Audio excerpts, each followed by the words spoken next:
बातें आंखें बोले बाकी आधी खामोशी कह दे हम जुबां की तलाश है ना तो कारवां की तलाश है ना तो कारवां।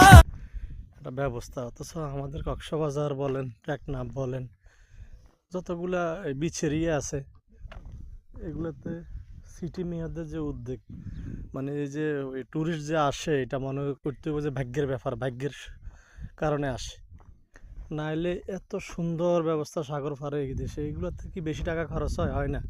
এটা একটা সৎ উদ্যোগ লাগে